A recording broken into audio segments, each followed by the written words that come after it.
Hi, this is Eli Ochiltree of the SnoKing Beekeepers Association. This is our third Wednesday club meeting, April 20th, 2022. And thank you all for coming. I'm going to make some announcements and then we'll go into just a couple of things that have come up when I'm answering questions, things that I hope people are watching out for in their hives. And then by 7 o'clock, we'll start with Michael presenting. And then Jessica will get home from her paycheck job and present the second half of the second presentation for tonight. So, announcements. You're so lucky to come early. But we have no more classes with dates and times that are definitely set. We'll start again after Memorial Day, but we have 2 beginners in session right now. And actually, tomorrow night, we're going to talk in our beginner class about swarms and splits. Because of that, I want to make sure I invite people to, if you would like to talk swarms and splits on a beginner level, because it's the beginner class, want to review, you're welcome to email me, okay? And then I can send you the link. It's an unlisted link to the class. So we will start classes again, and that's kind of important because a lot of clubs just don't do it. Everybody's too busy during the summer. But we will start apprentice and beginner afterwards. Apprentice is important because they snuck a requirement in last year. It just appeared on the WASPA.org website. That says if you are earning service points towards journeyman, you have to have your apprentice certificate before you do that service.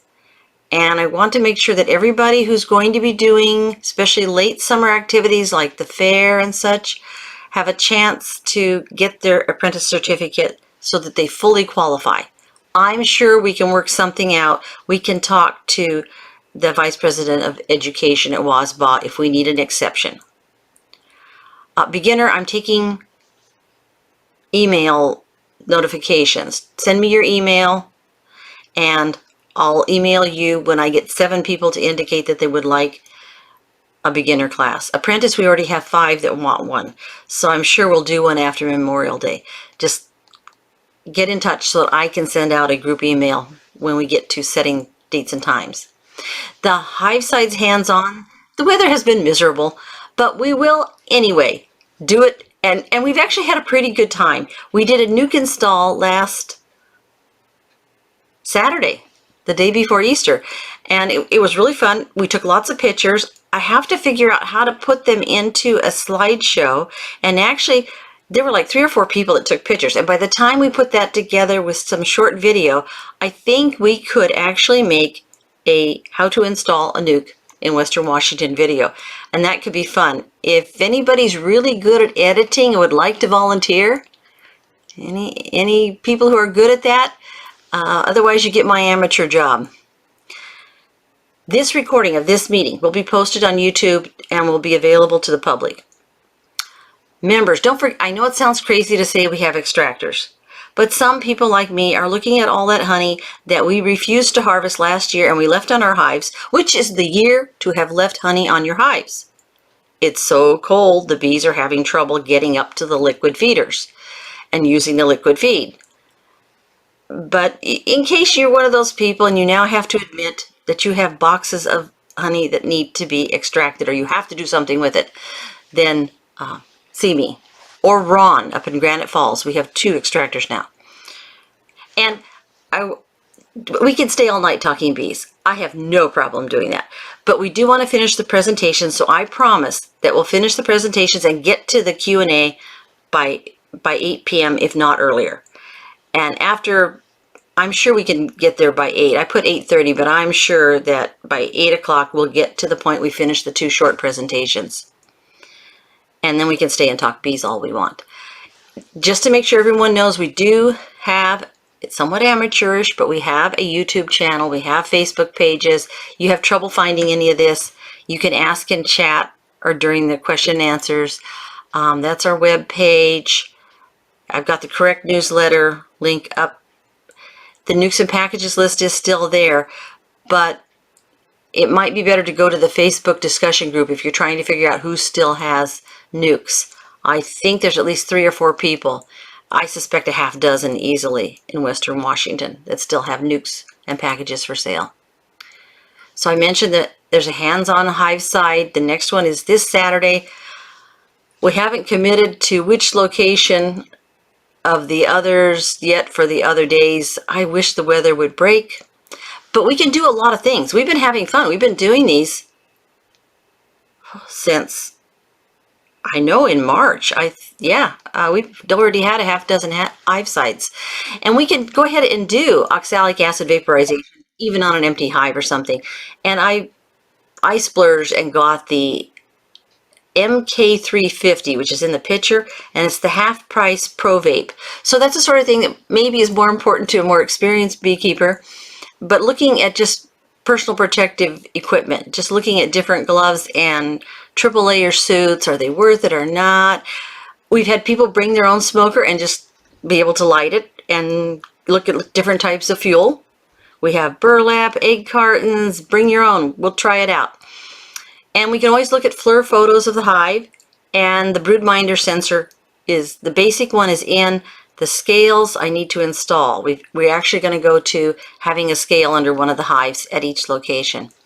And we can do what are called non-invasive inspections.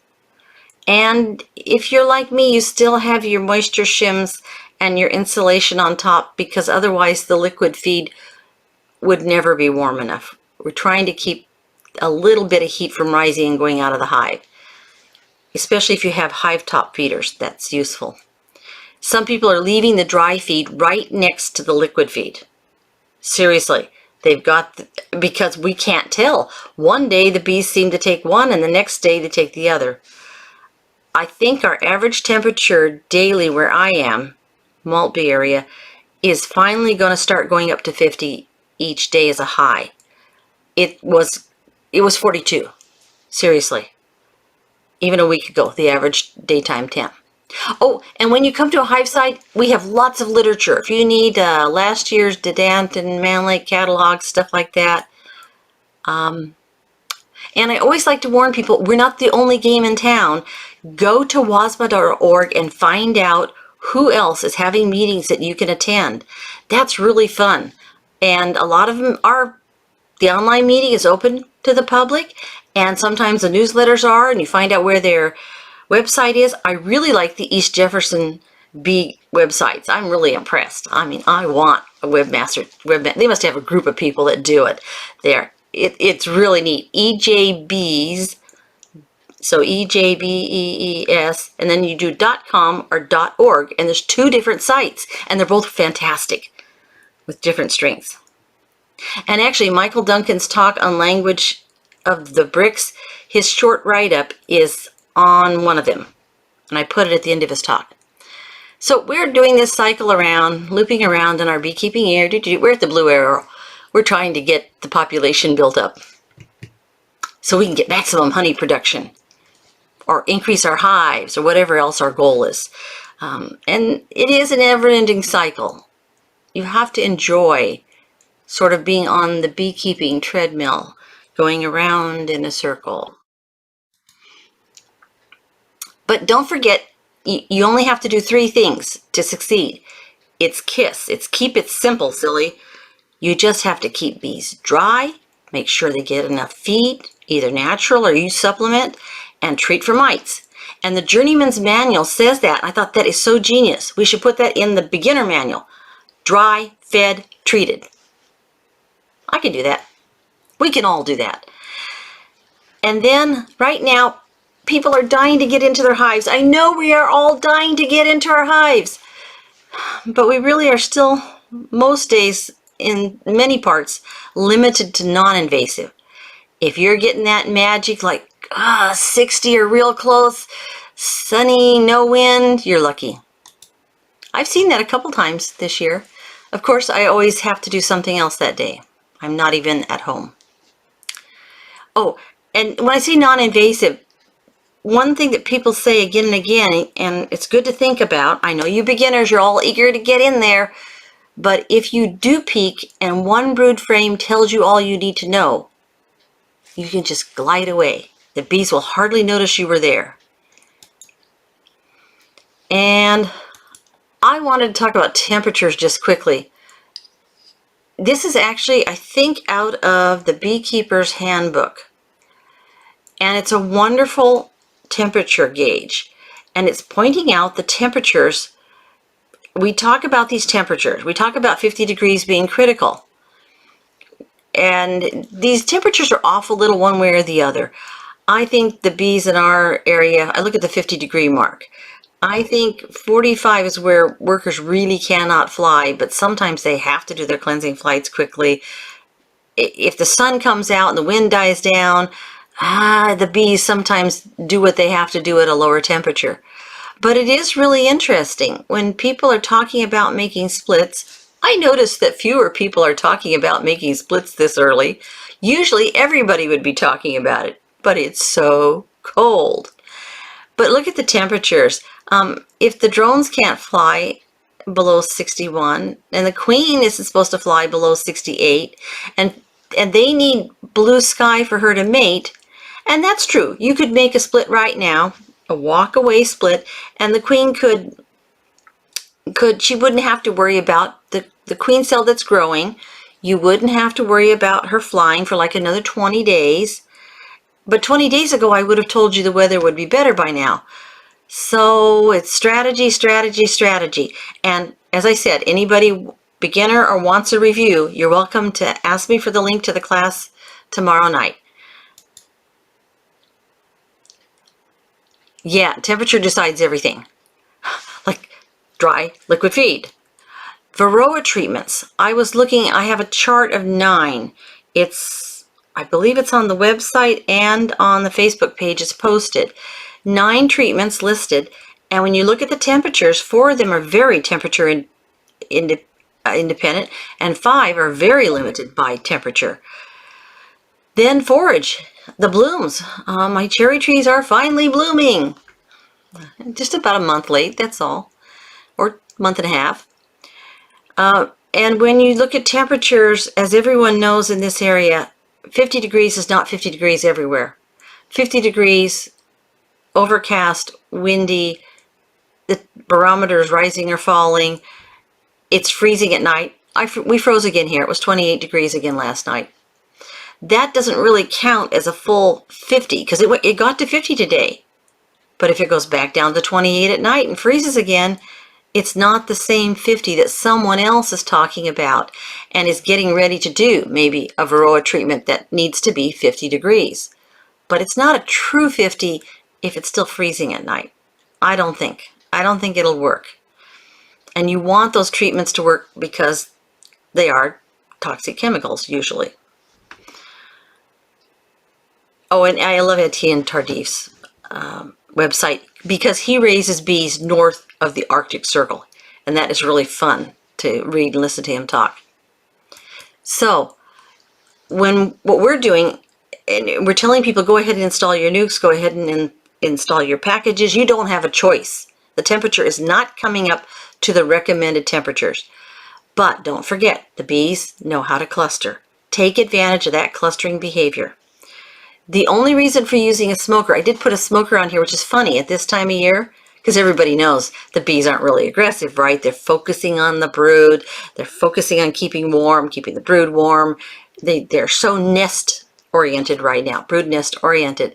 But the one exception is you don't want them to fly up. It's on the edge of that 45 to 50. And if they fly out, the sun goes behind a cloud, the wind comes up, and the temperature drops. The bees that are outside of the hive might be trapped.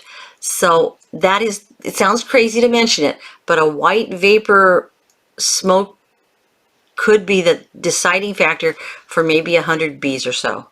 And in that case, if they are starting to come up, then you should have it handy. And clustering, we're counting on that brood nest clustering whenever it gets cold, like freezing every night. But you can still do a lot of things. Okay, all you people are really, really impatient and are just, you're champing at the bit here and you want to go. you can still look at the ground. You can still check your entrances. You can still look at the traffic patterns. For beginners, learning what an orientation flight looks like. And then when it gets really warm, the scouting behavior. Looking for the way foragers come in returning. Purposeful, straight into the entrance. They know what they're doing. Later on, you'll be able to differentiate that from a robbing flight in. And then cleansing flights. Okay, beginners, I'm warning you right now, with the weather we have, the first sunny day after a week of rain, all your bees will rush out of the hive so they can defecate. They are not swarming, okay? Don't panic. Calm down. Wait a minute. Watch. And if they all go back in again rather soon, that's all it was. If some of them stay outside, I put a picture of an orientation flight. And all of you older experienced beekeepers who are kind of putting up with me talking about this, you can be reassuring too. Okay, expect people to ask you this. And I put a picture of an orientation flight. Slide out boards. It's coming up. And slide out boards, I think they're so wonderful for those of us who are edgy and would really like to know what's going on inside of our hives. You can check. You can still, by lifting the outer cover, still be checking for condensation. That brood raising always makes the humidity in the hive rise. The bees do a pretty good job on controlling it. And be sure that the bees are not running out of their carbs, their honey stores. Even though they're starting to bring that pollen in, the hive runs on carbs. That's really what fuels it. So don't relax. Don't stop monitoring. Oh, Varroa, this question comes up every year. I'm giving you some of the questions, the answers to some of the questions that come up a lot. What's the shape of a Varroa mite and what's the size? So there you are with a matchstick and that odd, I call it butter clam shape. It's not round, it's not oval. It bulges out to one side like an arachnid, like a kind of like crabs. Reminds me of crabs too. And then this is the time to be checking out your slide out board, seeing what you can see. Here's a, they didn't like this pollen patty. That's crumpled up pollen patty. Doing some research. This is from like later in the year, and they're moving debris and such out. This isn't a current at this time of the year. And the flight patterns. This is for beginners. This is the time to start paying attention to the way your bees are behaving now. What is normal? I highly recommend robbing screens. Not everybody does. But you need an on and off method to get them on and off. I think bungee cords is the way to go. I'll show you if you come out to a hive side. Orientation flight. I want to show a picture. The bees, okay, they might rush out for a cleansing flight when the sun comes out. And then a lot of them will kind of hover about this far in front of the entrance of a hive and kind of side to side, kind of like they're disco dancing, group disco dancing or something. And but it's like it's a coordinated behavior. Lots of things you can check. You can check down the opening of the inner cover. You can check for swarm cells if you think you're to that point. Overwintered hives. Beginners should not have to worry about swarm cells at this time. And the way this cool spring is going, if you give them room, it's kind of hard for me to believe there's going to be much of a swarm season for nukes and packages. But you want to check. Remember, swarm cells are usually at the bottom of a frame and in the center of the nicest, warmest, best place for a queen cell to be drawn out and for the worker bees to take royal care of Her Highness. And so that is why you do what I'm doing in that picture, where you can look between the brood nest boxes and look at the bottoms of the cells. Flashlight helps. And if anyone wants to discuss frame rotation and reversing supers, I cover it in beginner, but I put this in case anybody wants to come back to this slide at question and answer time. Swarms and splits tomorrow. I happen to be doing it tomorrow, so email me if you'd like to. I love not doing a full split. I'm really into equalizing because I don't need more hives. And there's always one that's weaker, that I could just shift some of the colony strength in the form of cap brood stores. Well, I have way too much honey, as I said, because I don't enjoy extracting. And then we can talk about swarming, and I want to stop talking so that we can get to our exciting speakers. But I did want to say on dead outs, you're looking for the cause, right? But don't look really for complex reasons. You got to keep the bees dry, you got to keep the bees fed, and you have to treat for Varroa. And I guess in there too is you could have lost your queen in the middle of winter and the bees can't replace her. But really, it's often just, can you keep them dry? Can you make sure they can get to feed when they need it, or get out and get it themselves? And did you treat for Varroa aggressively enough last year? This one I can't resist putting in because I just went through a whole bunch of bee equipment. Using the correct nails and wood gluing every single joint you possibly can if you are assembling your hives or your frames. It's just terrible to go into a hive partway through your year or next year, the box that should have lasted for a half dozen years, and it's falling apart, splitting, cracking, something's going wrong with it in 1 year because you used a nail that was too large. It was an 8-penny instead of a 6-penny because you didn't glue all possible joints when you put it together.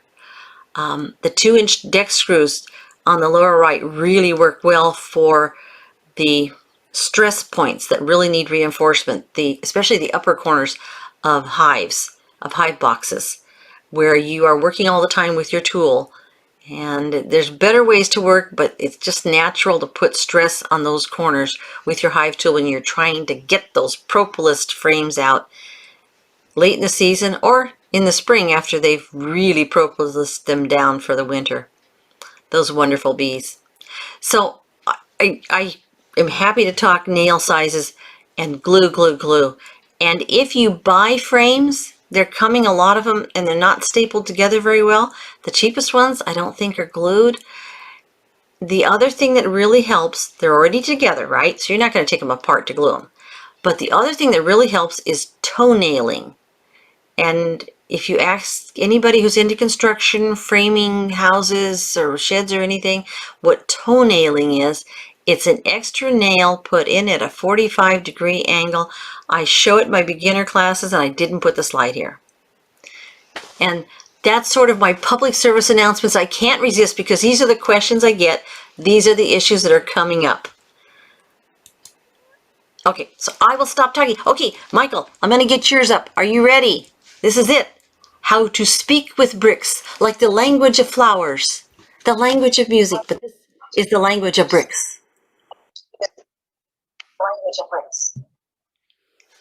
Yep, I'm here. So. Okay, here you are. Share. Oh, she. Yes.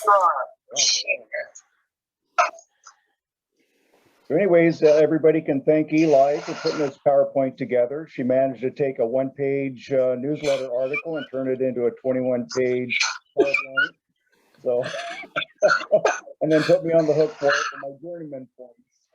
So I want to encourage all of you that are looking at taking your apprentice and working towards journeyman to don't be intimidated by the service points, and folks will help you get going on it and make opportunities for you to get these teaching opportunities and presentations in. So I'm not a professional speaker or anything, so just jump in and do it. So don't be intimidated by it. And Eli, you know, she's good at putting you on the spot to get you to do these. Okay, so we're going to be doing the language of bricks. If you can, next slide, please.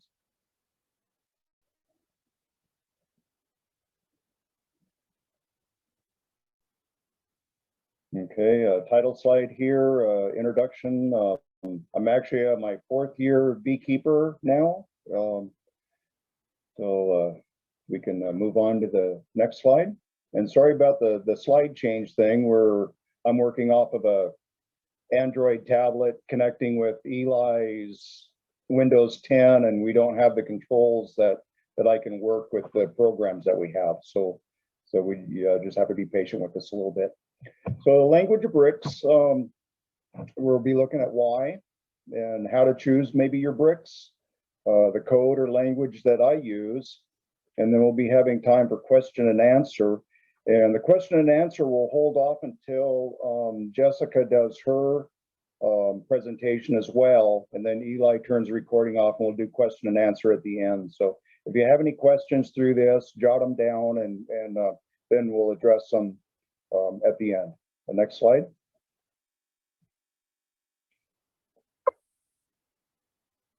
Okay, the language of bricks, why?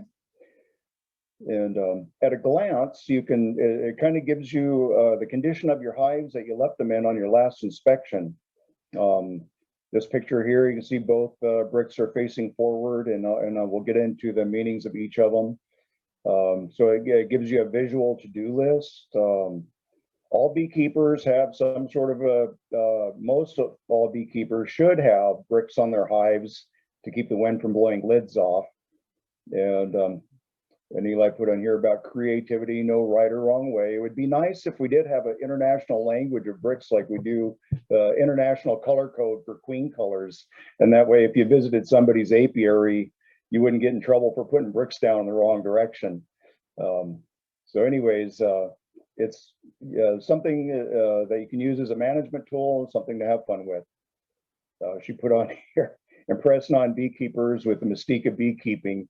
And it can be fun. You can have fun with it. So next slide, please.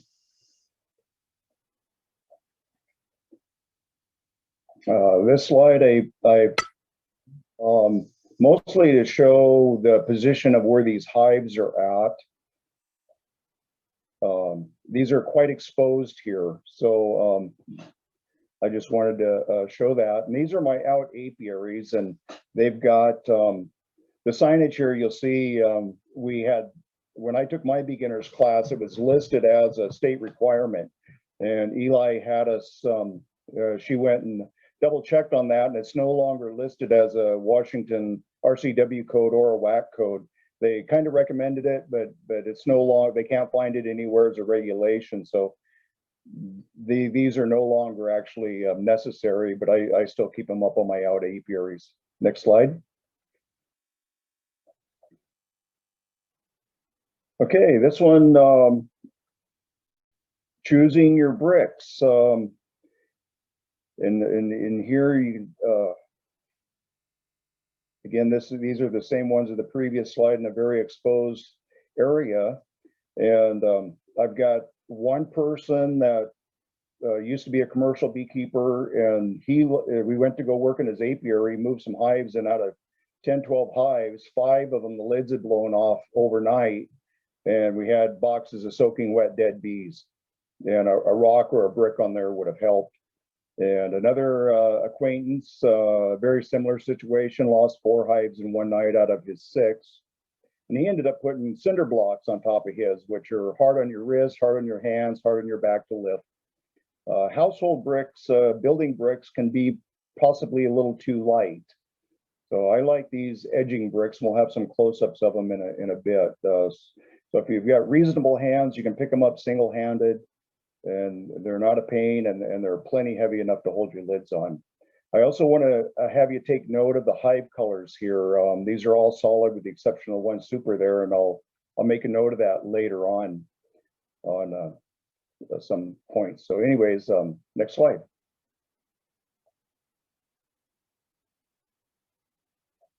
Okay, so I've got Eli cutting off part of the picture here on me, but anyways, number 1 shows the brick on there on the top and the blue and yellow hive, and it's on its edge facing front and back, and that's the position that I use for the hive is in good condition. So when I'm done with my inspection, I scribble some notes on the duct tape, as you see on the number 2 brick hive there, and make notes in my logbook. But at a quick glance, I know that that hive is in good condition. Brick number 2 is on its side. It's also on its edge, but it's side to side. And this is tells me that this hive needs attention. Now, if you notice, these hives are all dual color. So these are my double queen colony, Michael Palmer resource hive. So there's a colony on each side of these. And I have the brick in the middle. So that's telling me that both of those colonies may need some attention. If it was just the white side, I would slide the brick over towards the white side. If it was the brown side, I'd turn it around and slide it over to the brown side. So that at a quick glance, I know right away which hives need attention. And then I can look at my notes in my logbook and know what needs to be done with them. Number 3 in the back there is standing straight up. And that tells me it's a queenless hive. And most beekeepers that are using bricks, that's probably the one position that most of us all agree on, is a straight up and down brick is a queenless hive. And then number 4, again, another kind of a universal brick position. The brick's laying flat, and that's a dead out, and or just an empty hive. So it's in this one, you can see that it's facing front and back. So it's a dead out hive that's also in a position that shows that it doesn't need any attention. So next slide, please. I think we're going to get done early on this one, Eli. I wanted to make sure I gave Jessica plenty of time to get hers. So she's your local girl and doing the hive side. So I want to make sure that she has plenty of time to give her a presentation. We have time for Q&A. So here's another one of my out hives, and just a quick glance, you can see the brick is on its edge, facing front and back. This hive is in good shape. Next slide. Okay, here's a couple of hives that I've got, and none of these hives are in the condition that I'm putting these bricks in. I took them for the demonstration here, and Eli wanted some variety on combining the different brick codes that I'm using. So there's basically the 4, and then you can use them in combination. So here I've got 2 hives that are dead outs. The blue hive on the left of your screen, the brick is laying flat, so it's dead, and it's facing front and back, which says it's in good condition. So whatever, I've already gone through that hive, cleaned it out, it's ready for bees. I don't have to do anything with it. The yellow hive there, it's telling me that that's a dead out. I was maybe pushed for time, needed to get to other hives, didn't have time to clean it out, so the brick is side to side. So I know that that hive is a dead out hive and it needs attention. I need to come back and get it cleaned out and set up. Next slide, please. Okay, here's a couple more of hives in my out yards, and the bricks are vertical. So that's our queenless hives. And if you look, I just took these yesterday or day before maybe, and the picture's a little grainy, but you can see a lot of bees. Eli was talking about orientation flights and bees piling in on the front of the hive, and the yellow hive in particular just covered with bees there. I got to get in and I mean, they're just mushrooming really fast. But anyways, these hives are not queenless, but I set the bricks up for the picture. So the blue hive is indicating a queenless hive. The brick is facing front to back. So this is a queenless hive that does not need any immediate attention. I've dealt with it. So I've either got queen cells being formed, or I've got a caged queen in there that's being released, or I've got a queen on order, or whatever's treatment that I wanted to do to get that queen back. I've dealt with it, and I don't have to get to it right away. The yellow hive next to it is a queenless hive, but the brick is side to side, and this hive needs attention. So that depends on the time of year as to what attention it's going to get. If we can, if it's late enough, you know, another couple of weeks here where we can raise queens from eggs, I might, and there's no eggs in that hive, I might need to take a frame of eggs from the blue hive, put it in that one, and form a queen. Or if it's too early, then I need to either order a queen, or I can take a queen out of one of my nukes. If I've got a weak nuke that I can't sell, then I can use that queen to hold me over until I can make a replacement queen for it and get a stronger queen in there. But anyways, the vertical side to side telling me that that hive is queenless and it needs some kind of attention dealt with it. I also want, it's not to do with the bricks, but I had had you take note of the color of those hives in that second slide. And if you notice in here, both hives, the bottom boards are a different color. And I take this from the Brother Adam book, Beekeeping at Buckfast Abbey. And all of his working wear, wooden ware that does not have bees in it, he paints a salmon color. So he paint whatever these, one hive is all blue, the other one's all yellow. And so all the working wear is one color. And then the brood boxes are another color, in this case, kind of a cream white. And then all of his honey supers are all one color, and these are stained reddish brown.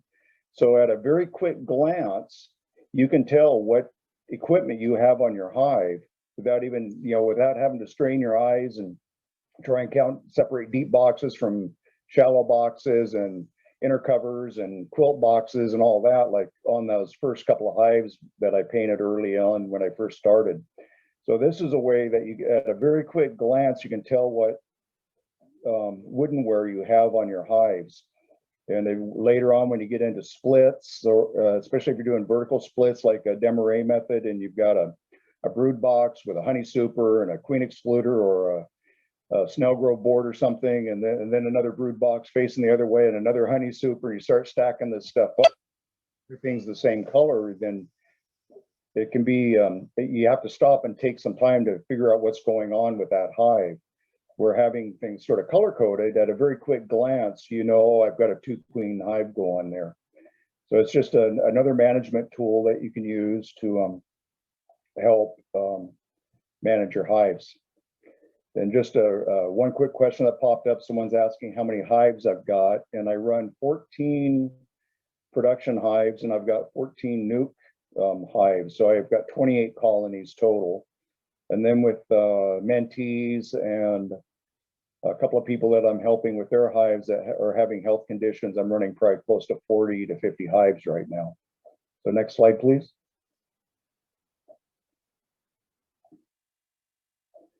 Here's a couple of my nukes. These are 5-frame nukes here, and this is how I overwinter them. They're 5/5. So basically I've got a 10-frame box of bees there overwintering, but having them in nuke boxes where they're 5/5, the bees stay warmer than being spread out, so the heat goes vertical, and I start them out with the brood in the bottom, 1 frame of honey, 5 frames of solid honey, and then the super on top is just covering up, that's my feeder shim, and then they have a quilt box and a vent ring and whatnot, and you can see the bricks are facing forward and back, so these hives are in good shape. They are a little tall and tippy, so the brick gives them some added weight so that they don't blow over in the wind. Next slide. Well, we're getting close to the end here.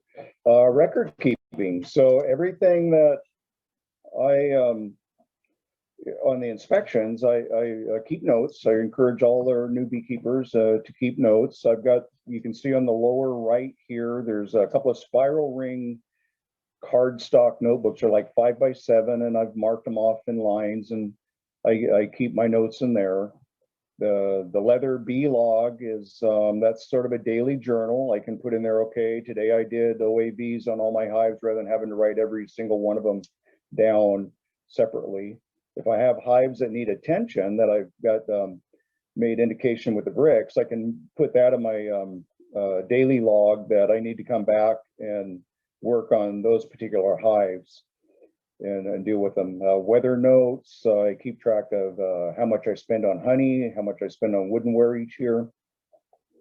And then wherever I'm at, like this year in my logbook, I have a bookmarker in there for this date last year, so I can go back and I can read a few days before and after and see what was going on last year for the same place where I'm at in my bees.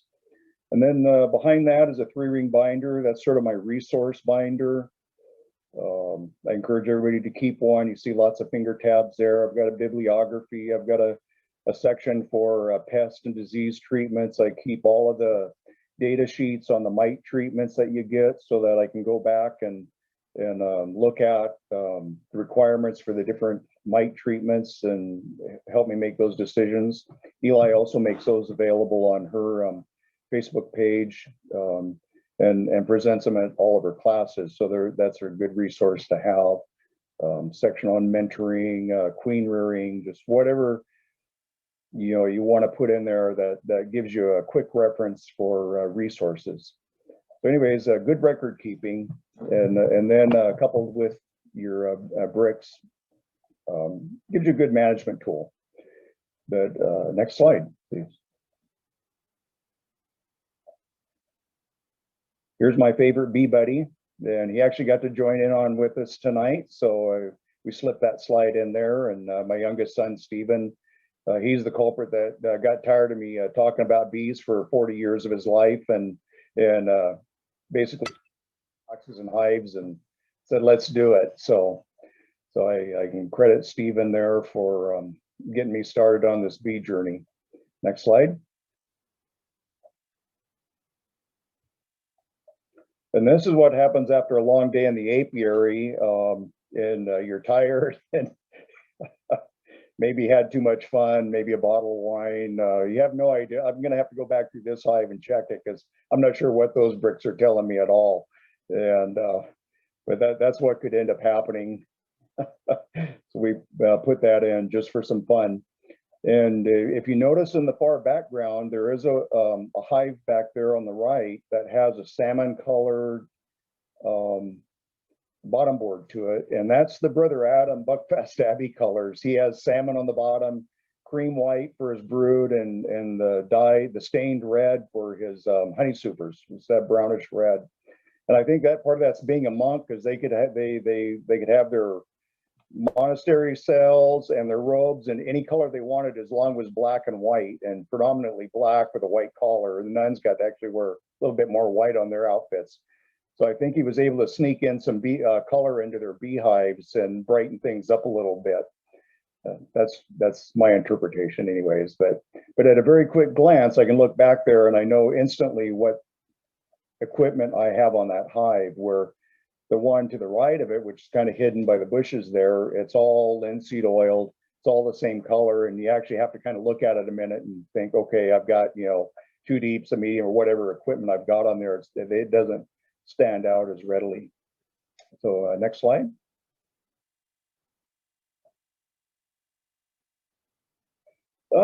If Eli wanted me to share a little bit more if we had some time, and I have a few minutes here. So other happenings.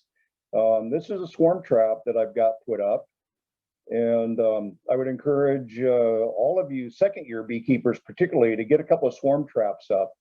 And if you're unsure about how to make up a swarm trap, look up Tom Seeley's book and or website, Honeybee Democracy. He has one full chapter in that book on swarms and swarm traps and sizes and dimensions, how to place them. All of that information. It's a really good resource for swarm traps. This one's about 9-10 feet up. I've got a 6-foot ladder like you would use to paint the ceiling in your living room or kitchen. It's not very tall. And I can reach above my head and slide this box up on top. The lid is screwed down so it won't come off, and there's some corks there to close the entrance. It's on the east side. This barn is actually tilted a little bit kind of to the northeast. So from about 1 o'clock on, it's in the shade, which is ideal for catching swarms, having a little bit of protection. And once you've caught a swarm in a swarm box in a location, keep putting your box in that same spot, because it's almost like your own congregation areas. The bees seem to home in on it. Once you've gotten a swarm in a box in that spot, you're going to be getting swarms there all the time. So yeah, and having them in different locations. So next slide, please.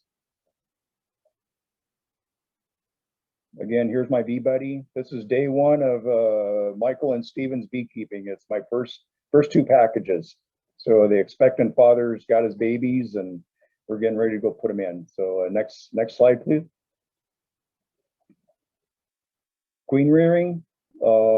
Here's some brand new nuke boxes that I've got made up. I make queen rearing a part of my regular beekeeping routine. Eli has a PowerPoint presentation, our monthly meeting on YouTube. Our sound quality is a little poor because I just got a new mic and and it seems to be working okay. Nobody's yelling at me to speak up. So it's about 26 minutes into the meeting, queen rearing for beginners. And I try to encourage everyone to raise their own nukes and queens. And if you've got 4 hives, raise 4 nukes. If you got 10 hives, raise 10 nukes. And then you'll have, if you have a 50% loss with hives and or nukes, you've still got replacements to keep your hives going.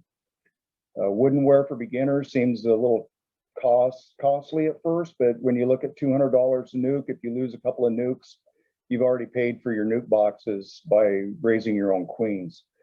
And then whatever you have left, you're able to sell. So this winter, I've lost more bees this year than I've ever lost. I think I've lost 5 hives and 4 nukes, 4 out of 14 nukes. So I had 10 nukes. I've replaced my hives and I was able to sell 5 nukes. So there's $1,000 in my pocket that I made from extra nukes that I don't need for myself.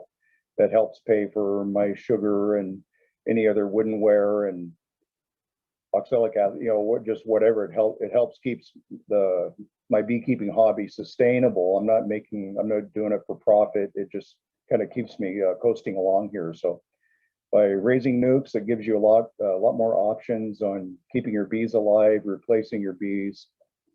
So I encourage everybody to maybe take a look at that queen rearing for beginners, and talks about sustainability and has quite a few points on raising your own queens. So next slide, please. It can get crazy, and actually this pile of boxes here has actually grown by probably another third.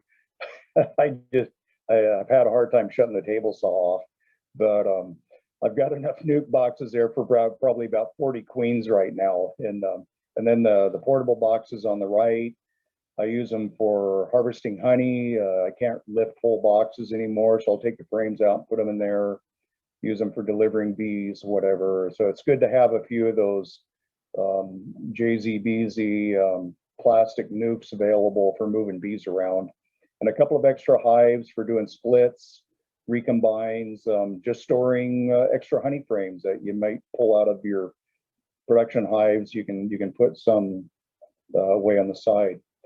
So anyways, that's just a little taste of where it can go. Next slide, please.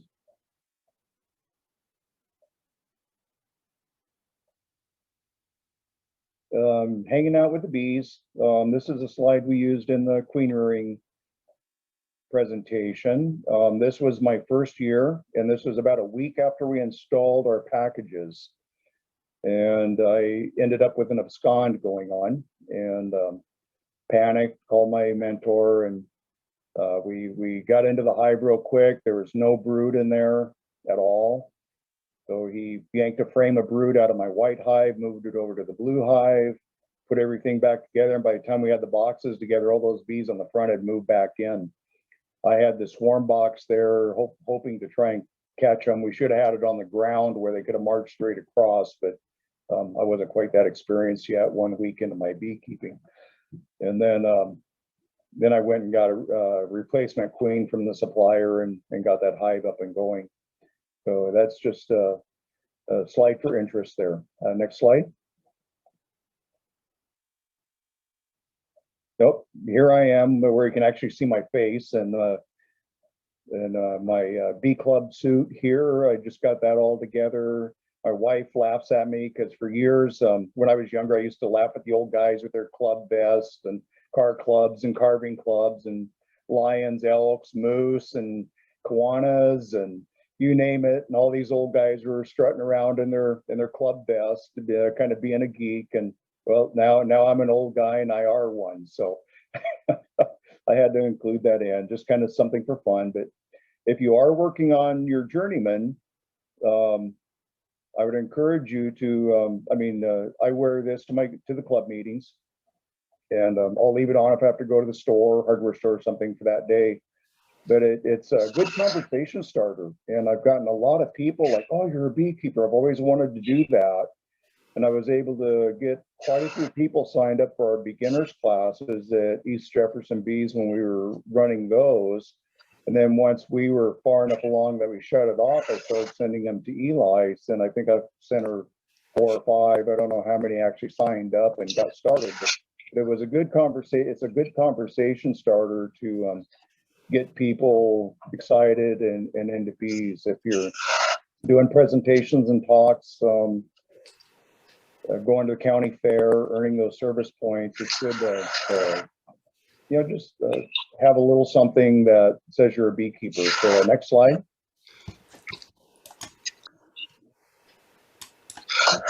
It's just the patch that you got us motivated to do, and you're wearing in the previous picture. We're going to have membership patches now because Michael impressed me so much, and he ordered some of these. It was really nice of him. So we have some on order. Eventually, we'll get them out to all the members. No promises as to a date, okay?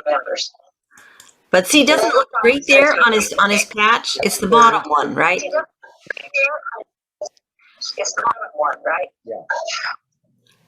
Well, I put it in the order of the clubs I joined. So my East Jefferson, and then the West Sound, and then the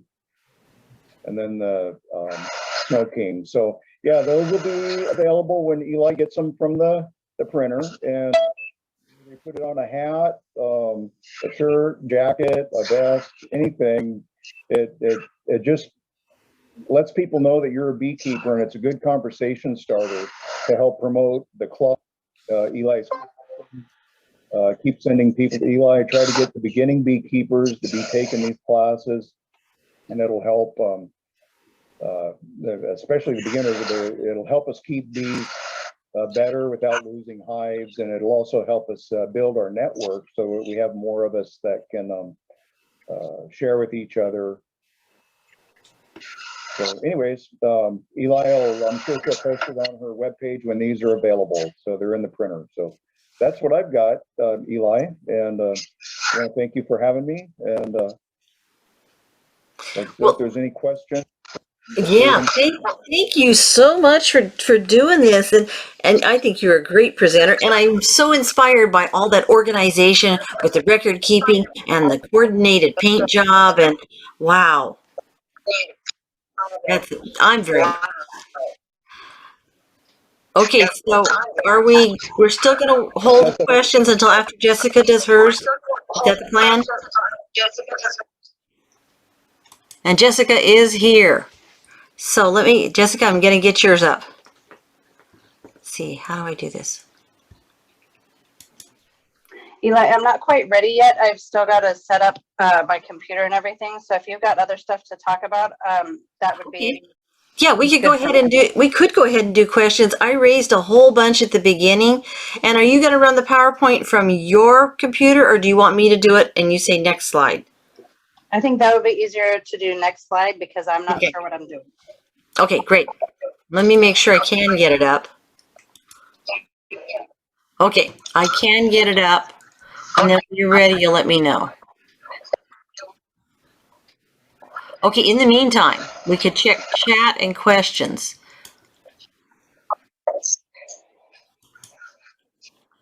I'm just making sure I do this correctly. Okay.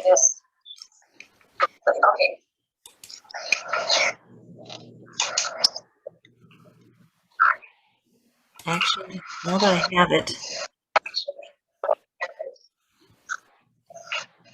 I'm thinking. Thank you so much for all coming. Okay. Somebody reading the chat questions. There they are.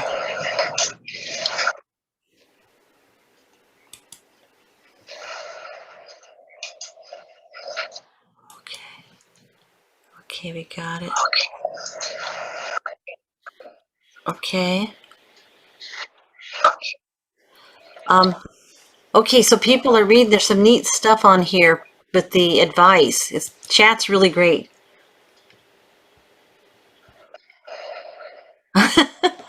Okay, Mike, did you see the compliments on your beard?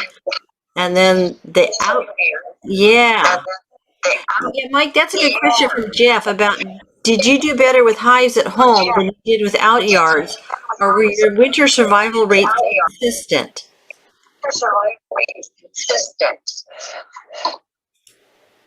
They're pretty much consistent, and actually, well, yeah, I didn't lose any here at the house, but the hives I lost were in my out yards. But they all get the same attention. I go through the same routine with all the hives, and it takes me 2 days to get through them. So I do half one day and half the other, so I can get through them all in one day, but it's a real burnout. So they all get the same attention. I don't want bees swarming on other people's property, and so I try to keep everything pretty consistent. Okay, so okay, and then you answered how many hives you have. It was like 14 and 14, right? Yeah, it was 13, right? Yeah.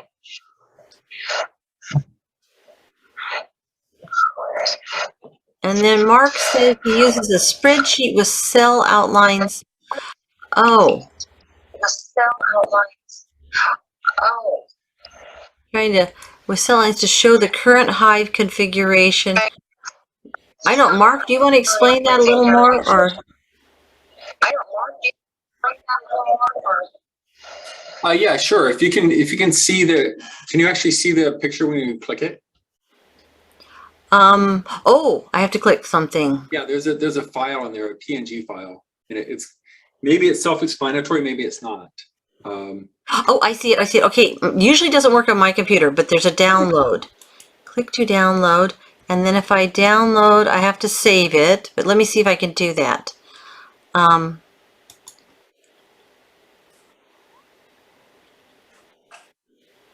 Okay, then it saves it to a download spot. Just a second.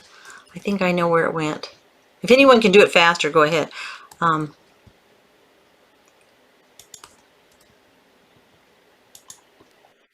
I think I'm going to be tech challenged here. If you put it up, Mark, you could share screen if you want to. Sure, yeah. Let me get this. Okay, let me make sure I've stopped share screen to make sure you can get on. Okay, I am going to stop share. You should be able to share. Okay, give me a second here. Okay. And you don't want to see my face so much as the spreadsheet. Okay, so let me make this a little bit larger, and Okay. I think that should be pretty large by now, right? Yes, Okay, I can read that. I hope everybody else can. sure. So what I have is for each of my hives, I dedicate a couple columns, and I'll put some things in the top row. For instance, this one was an Italian package. This was Carniolan. I don't know what I did with that one. This is Italian. This was Saskatraz. And then underneath of these, I'll put some other notes like where I got the bees from, etc. And then when you get to here, every time I'm done, I update this outline of this outline of the hive configuration. And you can see I've got a small thing here for the ones that have slided bottom boards across there, and most of mine do. Then the D1 indicates it's a deep. Actually it should be D2, and then the QE shows where I have a queen excluder underneath a honey super, and you can tell it's a honey super. It says H1, and you can also tell the larger of the hives is in row D. I mean column D. I put the notes in that I want to, like for instance, this has a robbing screen on it. In addition, I can make notes like if there's an entrance reducer or not. It really depends on what you want to put in there. And this one's a little bit weird. This is a side-by-side 5-frame. So this is one hive over here.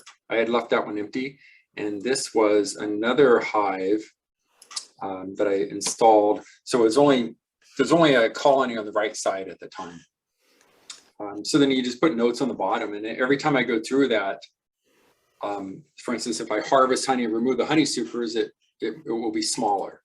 Then I'll have a different configuration each time, but it kind of helps keep my sanity, And plus I was born on spreadsheets in my job, so I can't help that. That looks really neat. And that link, people can they download from it or at least see it? No, but I could upload it somewhere. If you have a like a Dropbox or something, I could send a copy. It's nothing I'm really. Yeah, email it if somebody would like it, then they could, or you could post your email if you wanted to do it directly, kind of. But Yeah, my let me email would be do fine that. too. Put my email in the chat window. How about that? Well, thanks. I love all this organization and planning and everything, which kind of leads into when Jessica's ready, she's going to break in and tell us. In the meantime, there's another question here about, which is really interesting about, okay, Michael, why do you do your hives spread out, and it must be extra work to go from hive to hive? Okay, the answer to that question is my yard is too small and my neighbors are complaining about bees. And had I known I could have put bees in out yards or other people's property, I could have had bees a lot of years ago before I kept bees here. So once people know you have bees, everybody wants to have bees at their house. So I tell them they come in pairs. You don't just get one. And that way I don't have to drive back and forth if I have to pull a frame of brood or something to equalize hives and manage them that way. So I ended up with hives kind of, and I'm saying no to people now. It says I'm at my limit, but all of the hives are within probably a mile of my house. So it doesn't take me less than 5 minutes to drive. And I've got a little route that I make so that I can cover all of the hives. So it just allowed me to have more hives than what I can have here at my house, given my property size and the neighbors.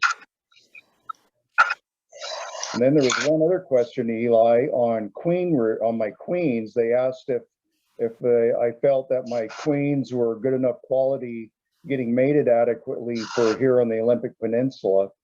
And the answer to that question is yes, most definitely. You have to watch your weather. We have a very, very short queen rearing season. And basically mid-May after Mother's Day until about August. So we have a very short window.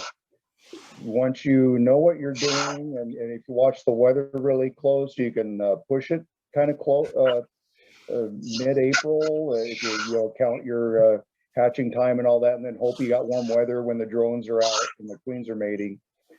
If you don't get good mated queens on your first round, and if you're needing queens and you do some early rounds, go ahead and use them and then do another round when you got the warmer weather going, and then just replace the queens that you know that weren't mated very well, because they will start failing on you if you didn't get a real good batch of mated queens.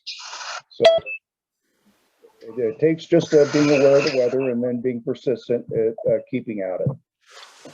And then a comment on the spreadsheet thing. There is a lot of good techie solutions. Excel spreadsheet does give lots of ways for people to make up spreadsheets for monitoring their hives.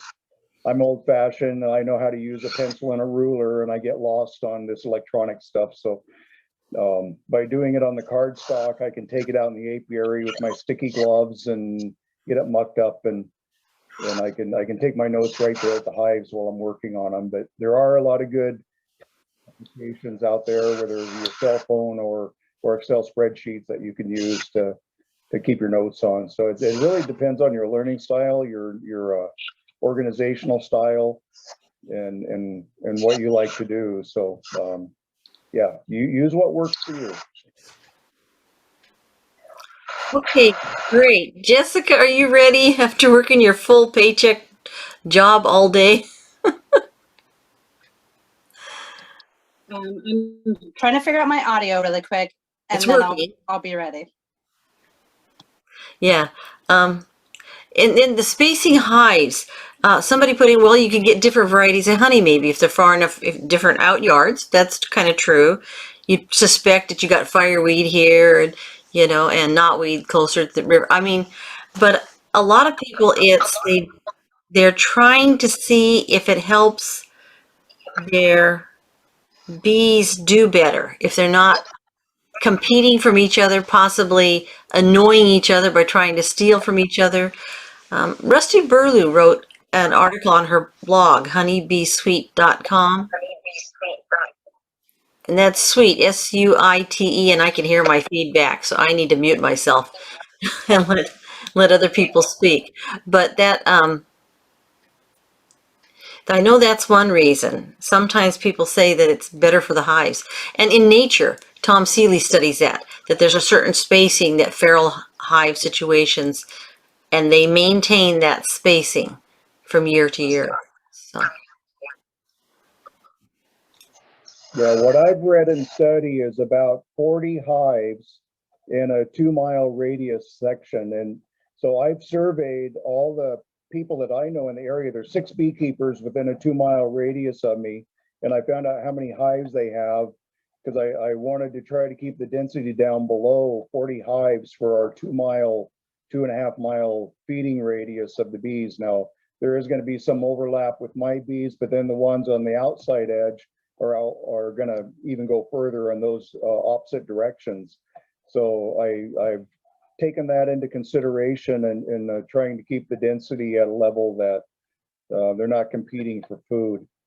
And then my drone hives, my drone mother hives for my queen rearing, I put on the outside periphery opposite of each other from my hive. So I got one at one end of a property, and then 3 miles away on the opposite direction, I've got another drone mother hive, and that spreads my drones out to help with queen mating. And I'll shut up so Jessica can get on here. Hopefully she's got. If not, Okay, yes, I've got it all figured out. Oh, and now I hear myself on my phone. Let me shut I'm just going to leave it on my phone. There we go. Okay, I'm ready.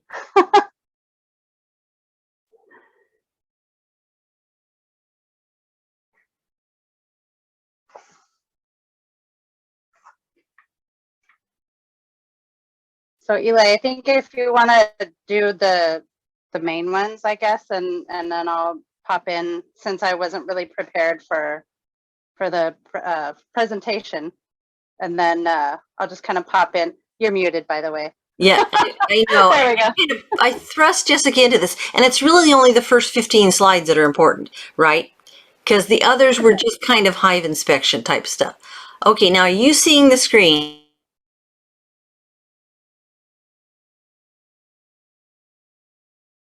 I think you're muted again. Are you seeing the screen? Yes.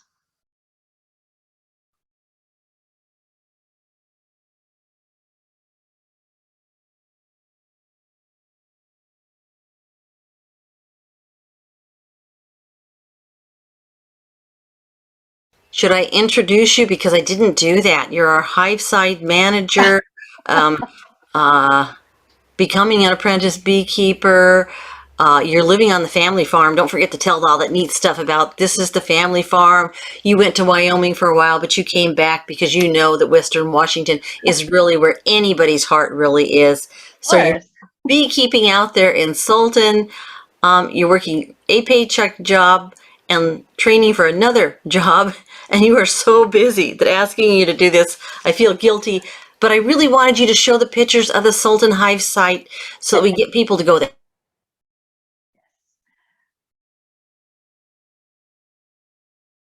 And I think you keep getting muted. I don't know. Want me to say anything? I'm not sure. Keep I'm not talking sure all what you night. want me to say. You go So ahead if and you go. want to just, okay, so go ahead and go to the next slide.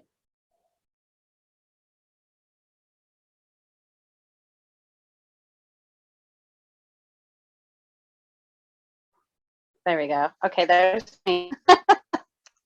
Next slide. I don't know what else to say about that one. And then I volunteered at the fair last year. Plan on doing it again this year. It was a lot of fun. Next slide. And that's one of the pictures that we had for just lots of stuff that we had to give out to people. Next slide. Oh, and that was my beehive back there with the rainbow. Bunch of other pictures in there. That was Eli bringing my hive back and the bees. So that, let's see.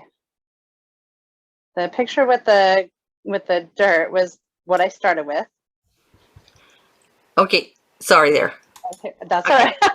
This is Trying the to keep up Sky with all Valley. the- Okay, Yeah, I put this this stuff about where you, this isn't your farm, it's facing away, but it's the mountains and the whole Sky Valley area.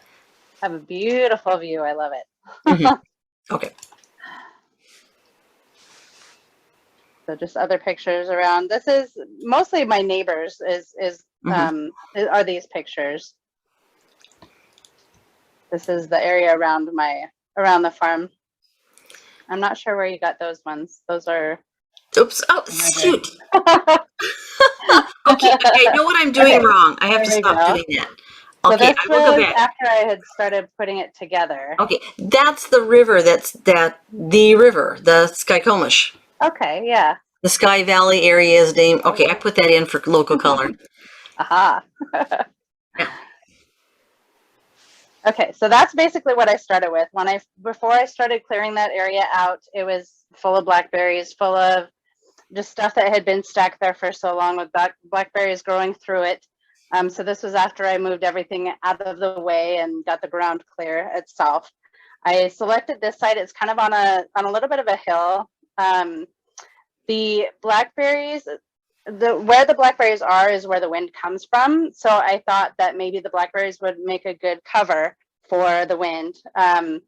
We also have bears in the area. I haven't seen them up this close to the house, but I do have an electric fence that I plan on putting up as soon as I can. I've been, like Eli said, I've been pretty busy, but hopefully I'll get that up before the bears find it.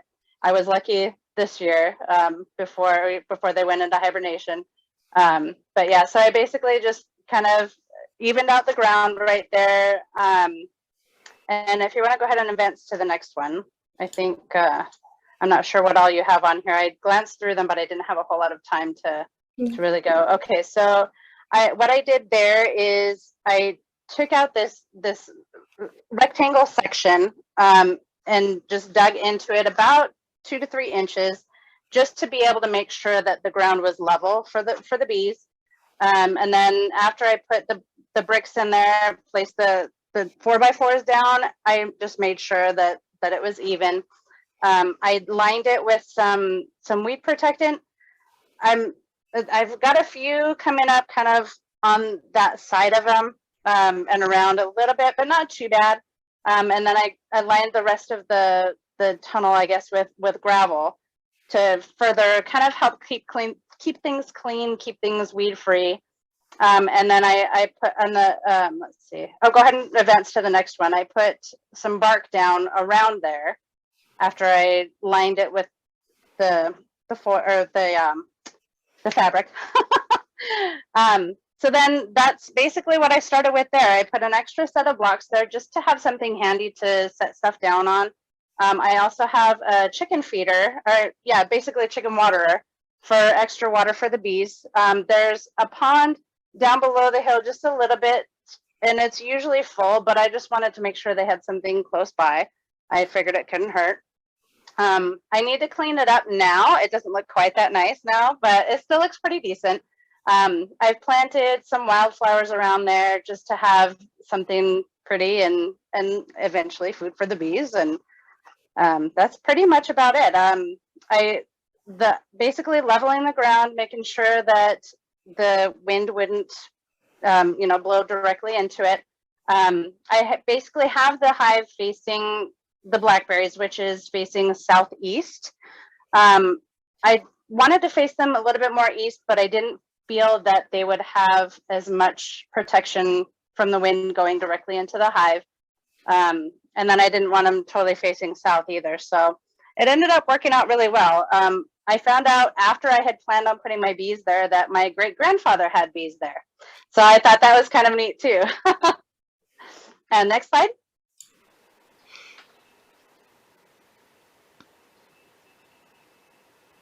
So that I just kind of wanted to see how far it was up, make sure we get a lot of raccoons as well. So I wanted to make sure there wasn't going to be any critters in there. So I wanted to get it up a lot higher. Needed to make sure that they were spread out far enough, and of course level. And next slide.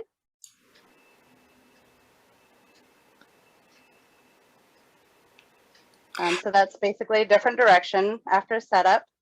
Did you change where the 4x4s are? I did, because when I first set it up, I put the 4x4s through the top bricks, and it wasn't quite.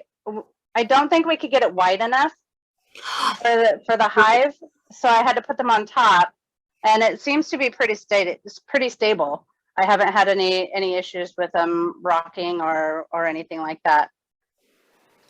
And next slide. And that was my bees arriving. That was a fun day. Pretty exciting. And next slide.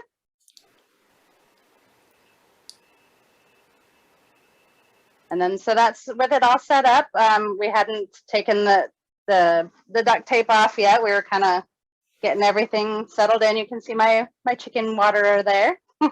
I put a chair there. These bees were Eli's.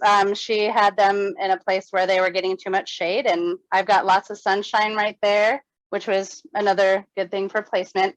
I can sit right next to the hive in tank top and shorts, and the girls just come and go and do as they please. They're the mellowest bees I've seen thus far. I'm very lucky. And next slide.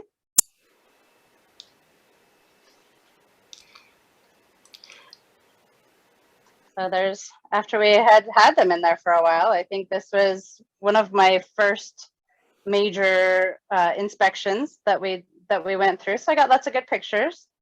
And next slide. And that's a homemade pollen patty, so it looks kind of goopy, but Yes. I think they like Eli goopy. brought that for me. Yeah, they seem to work pretty well. And then the sugar water feeders, which works out pretty good. I've got the taller box to be able to accommodate the jars. Right. And next slide. And of course, me installing them. And next slide. And Eli, if you have anything to say about any of these too, you feel free to pipe up. So this is going through an inspection. Oh, Lighting and my smoker. I think one of the first times I did it.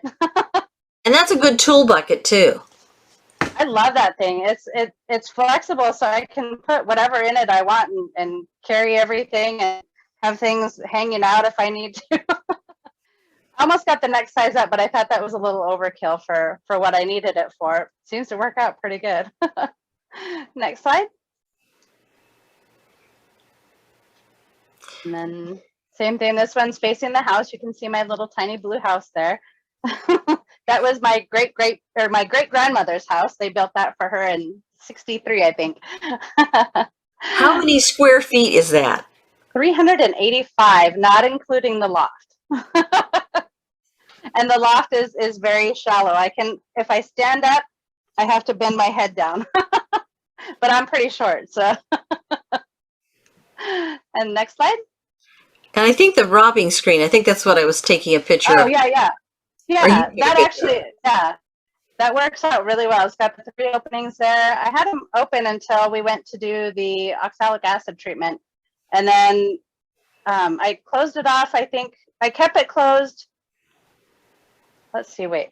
Maybe I closed them off for the oxalic acid treatment, and then I opened them again, and then we closed them for the winter. And I haven't opened them back up. I think just the one on the top is open right now.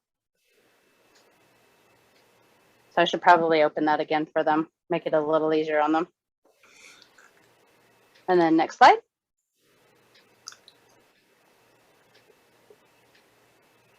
So my wasp trap. Definitely have a lot of those. And I don't know if you can see my trail cam sitting there. I have that up as well. I had to replace it. The one that I had stopped working, so I haven't been able to get any good pictures on there. But Is that it right there? Yep, that's oh, it. neat. Yep. So I have a new one up. I haven't looked at the pictures yet to see what I got. When I had it up before, I would see cats coming across there, a few raccoons. Luckily, nobody bothered the bees. And during the day, I was hoping that, you know, whatever did pass through there, usually the cats would not bother the bees, and it didn't seem to. So. And next slide. And then we go into Oh. hive inspection, which you were doing great technique. So I just had to put these slides in, you know, with the way you're putting your hands on the frames. And oh, and the other thing for beginners especially, other people, well, the more experienced beekeepers have already noticed this is an established hive. When you get an established hive from someone, it never comes with all the propolis scraped off and everything in perfect condition. So the first thing Jessica had to do was some house cleaning.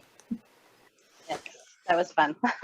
I guess it really gave me the experience too, because this was my first year of beekeeping this last year. So going into my second year, the bees have done really well. So I'm pretty proud of myself for my first successful overwinter. And then next slide. If you want to keep going, you don't have to, since I threw these all in, you know, but they're yours. Okay, yeah, go ahead and just kind of plow through and. Yeah, just that you're doing great technique here, holding and doing the latex gloves, which, you know, it's really good. It's a lot easier than the big old sheepskin gloves, but the last time I went through, I ended up using my sheepskin gloves because I did get a sting because I was only wearing one set of nitrile gloves. So, oops, that was my own fault on that one. If you see the queen, let me know. I'm sure that we took pictures of your queen. I don't think we caught the queen. I don't remember seeing her when I went through there, so I still haven't found her. Every time I look through. This was August, right? It was late in the year. Yes. So it wasn't just one box. I think you have an overflowing box here, and then when I downsized, yeah, well, you saw what moved. So this is the bottom brood box, and it was full. I think the next one was full, and it was a big hive. So spotting the queen would be hard. I think you did eventually, though. I don't remember seeing her. Every time that I went through it by myself, I never saw her. And when we did this, I think this was Pat that was with me taking the pictures. Oh, okay. I don't think we were able to get her in this one either. Do you like the frame lifter? Do you think you'll stick with it, or? For certain frames, it worked really well for the wooden frames, but not so much on the plastic ones. The wooden frames, I was able to really, you know, dig in there and grab them, but the plastic ones were just too slippery, and I didn't feel that I didn't have a good enough hold. You know, there's one that is advertised to work with plastic ones. And plastic frames, that's part of the reasons why people don't like it. They're different to handle. Yeah. But they don't come apart on you. They don't suddenly come apart on you like the wooden ones. Oh, nice. That people haven't done the glue in the corners and toe-nailed the frame, the top bar to the side bars. Oh, I put this in because of the spiral. This is, you can see the spiral pattern. Mm-hmm. Do you want to say it your way? Yeah, that was that. I like was to take the pictures while I held things up, and it's hard to do it by myself. I can't hear your audio very well right there. Oh, my internet connection is unstable. You're back. You're back. Yeah, So that's the spiral pattern, and they are emerging in the spiral pattern. And the thing, I looked at that and said, oh, wow, because that shows when you're looking for eggs and you're well into the season, okay, at the beginning, it's easy with the 5-frame nuke, right? You know where to look. Mm-hmm. Later in the year, you go, where do I look? And it said she laid in a spiral and the bees are emerging in a spiral. Sometimes the trick is to go to a frame like this where the bees emerged in the center, and as soon as they emerged, the workers rushed in, and depending on what the workers decide to do, they cleaned it out and the queen laid again right away, or you've got some backfilling on some of the pictures later. So that's where I would look for eggs, right in the center there.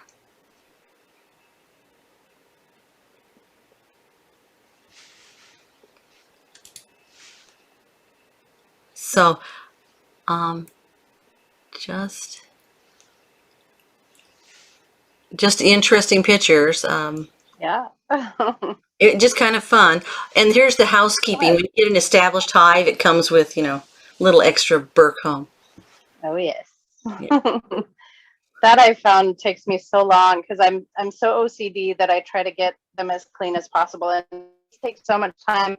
By the time I get through the whole hive, the bees are like, "Okay, leave me alone now." I need to get my consistency down, I think. But it's going to pay off, right? This spring, because you didn't leave it on all winter. Yes. Okay, I put this one in because I know we've talked about it at some point.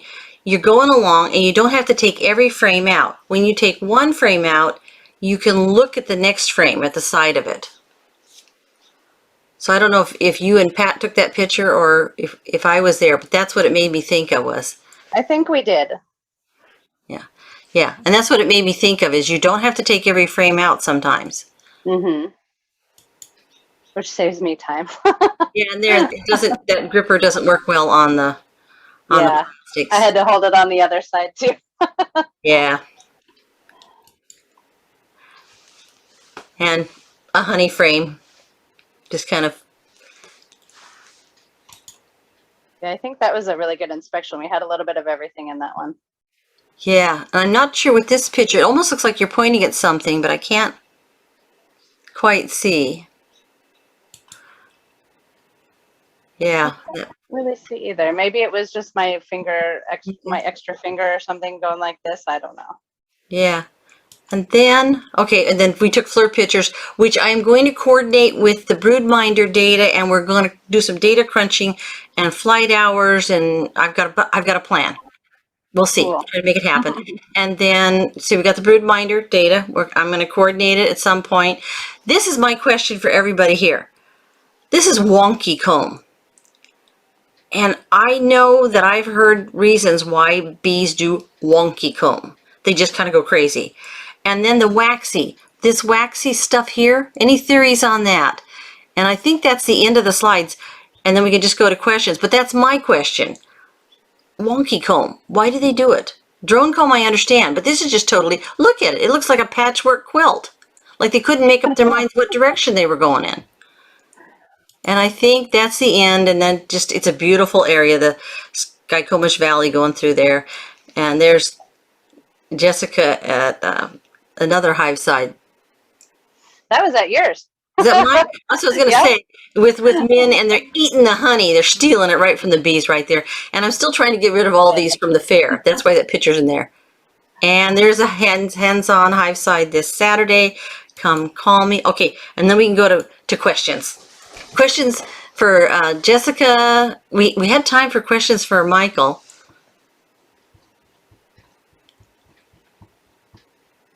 I should check. Okay, you check chat too. Okay, Jessica? Yep. I'm not very good at it.